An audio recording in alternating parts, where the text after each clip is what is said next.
Hello everybody and welcome! This is Kat and today we are opening the August ScrawlrBox box. Let's see what's inside and make some kind of art with it.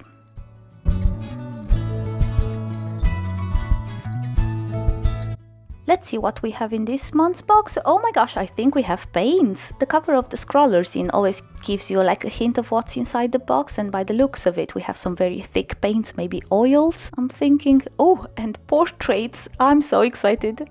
Look how gorgeous the featured art is for this month. I love it. The artist is MARIENNE, aka Babtu.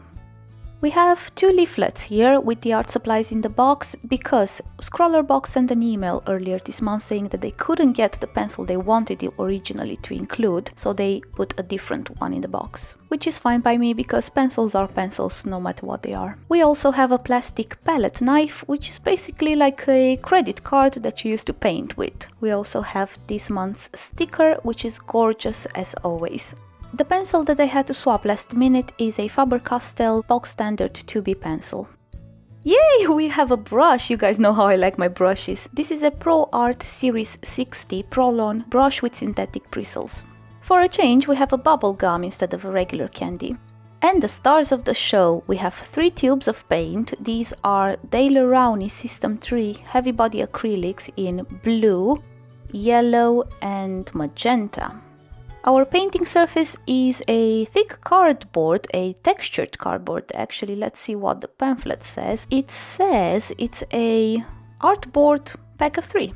Okay, that should tell us everything we need to know. Our ScrawlR challenge for the month is facial topography, if you couldn't tell by what we saw on the box already. I love this because I do love painting portraits. This is everything we have in the August ScrawlrBox box. I'm super excited because I love portraits and I love paints, so let's get to swatching.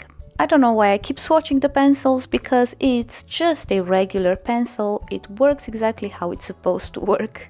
Before I get to swatching the acrylics, I need some help because I've never used heavy body acrylics, so I'm looking at ScrawlR tips to see how to use them. And after I read all these things, like one should, I noticed one paragraph that worried me. And this paragraph said, try to avoid mixing a lot of water with your heavy body acrylics. While least you can thin and lighten the paints by adding water, if you add too much water, it will act as a solvent. This will affect the adhesion of your paint, which can cause the paint to crack and peel when dry. Wow, that sounds scary, like how much water is too much water? Since I don't know what that means, I'm just gonna swatch the paints with the least amount of water possible. I'm just adding a little bit so I can move it around, but I don't know what to say. So obviously in these swatches, I think I put a bit more water than I was supposed to. They are quite thin. You will see during the painting process that the paints actually are way thicker, and if you just use them directly from the tube, I mean. The prospect of my painting cracking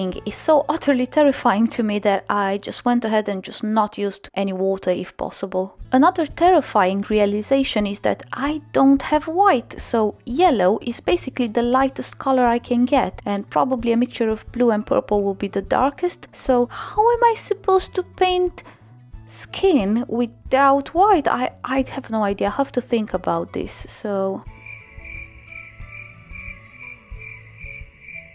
should I cheat and use my own white? No, I can't do that.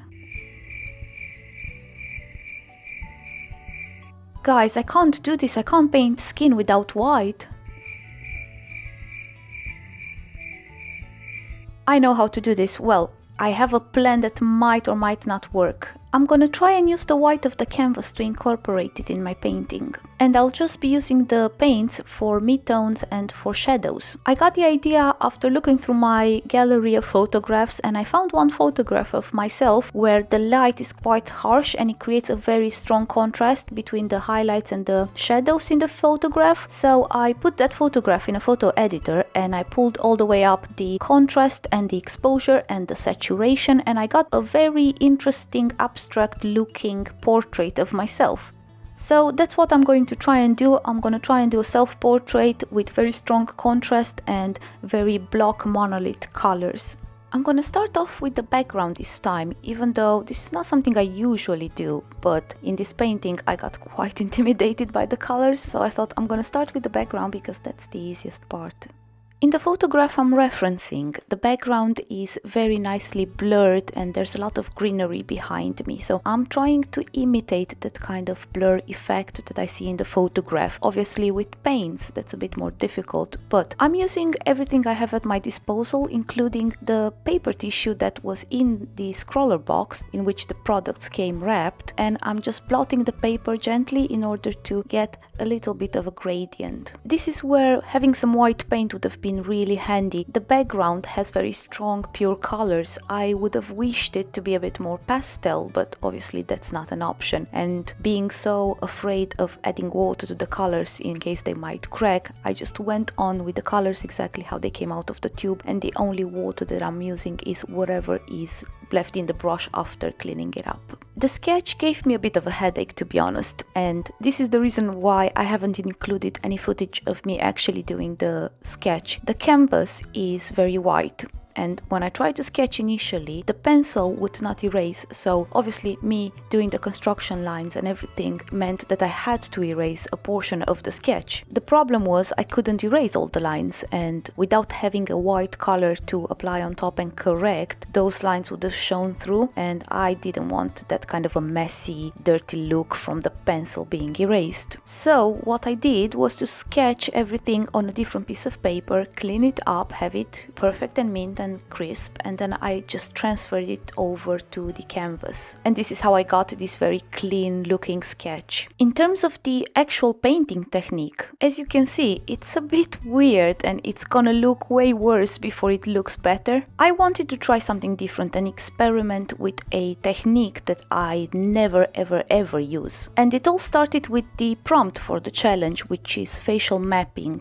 I took this quite literally, and I thought, what if I am to map the actual colors on my face, the shadows and the highlights, and translate them into block solid colors that hopefully will create that 3D effect and give dimension and volume to what I'm painting. So I tried to look at the shadows and the highlights as if they were geometric shapes and draw them as such. So I drew different areas in very rough, big geometric shapes, and I'm going to try and paint them as such. I left quite a few areas of pure white, just the canvas showing through for the strongest highlights, and then I'm gradually going from light colors, from yellow to orange and to red. The whole idea is to basically use the gradient between yellow and red to suggest the gradient between light and darkness. Again, not having some white paint was a real challenge when deciding how to paint the skin, because I was faced with the problem of should I go with more realistic colors and just paint with browns, but then it would have been a bit awkward to paint myself as a dark skin looking person, because obviously I am not, and I didn't want to go in a territory that would be offensive to anyone. So yes, this scrawler box really challenged me in ways I never thought I would ever be challenged. I usually give a silly rating to the art supplies that I'm using from the scrawler boxes, and I really considered not including it in this video because these products were not intended for me. I am definitely not the target audience, and given the fact that I dislike them as a concept, I don't know if I should really give my opinion on their performance. So this is not a genuine review of the quality of the product, it's basically just me ranting about how much I dislike heavy body acrylics. There's nothing inherently wrong with heavy body acrylics, it's just that I personally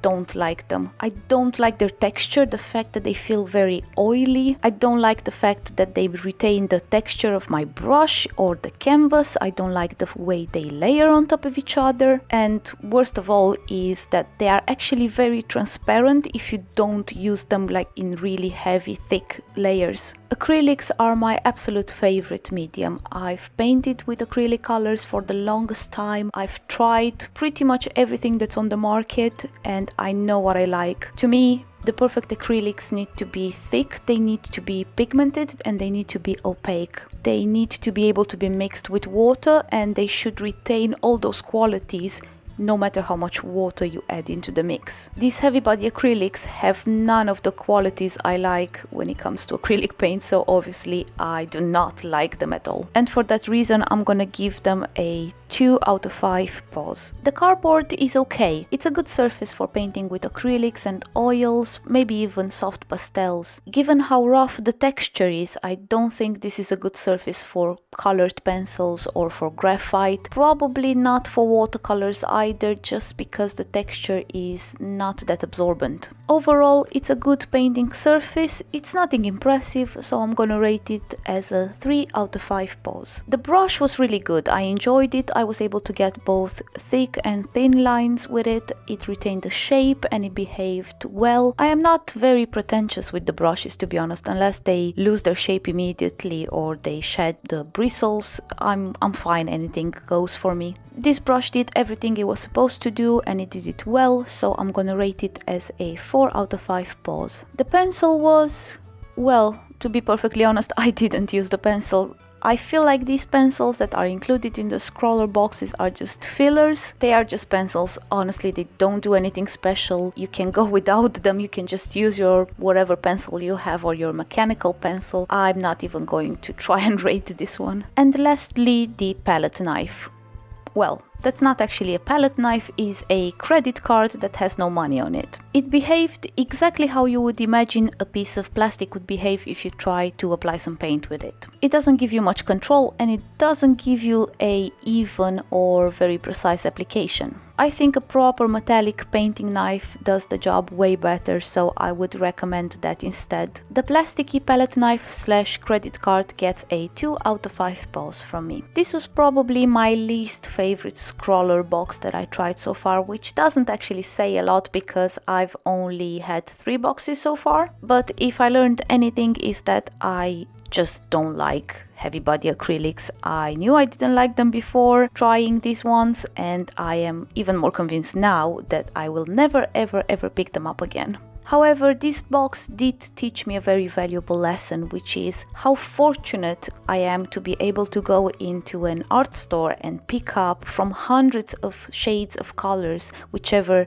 shade I want. Mixing the colors out of the 3 primaries is not actually as easy as people might think. It's quite difficult to get the right proportions and to get the right shades that you need. It requires a bit of trial and error and a bit of effort and a lot of thinking, and that's something I haven't considered before. I've never thought about it, because when you can simply go into an art store and pick whatever color you want that's already mixed for you, it's such an easy and convenient thing to do, and that's such a valuable commodity that we have. I feel it's one of those things you don't really think about and you don't actually appreciate until it's gone and you start missing it. So yes, I am very grateful I am able to go into a store and pick up my own colors already mixed for me in the right shades and proportions, and never again will I take this for granted. I ended up cheating just a bit, but not really cheating, but kinda. I ended up having to pick up my white acrylic paint and go over the white areas just to clean it up and to straighten up the lines. But I didn't use the white to mix it up with any other colors, so it's not really technically cheating.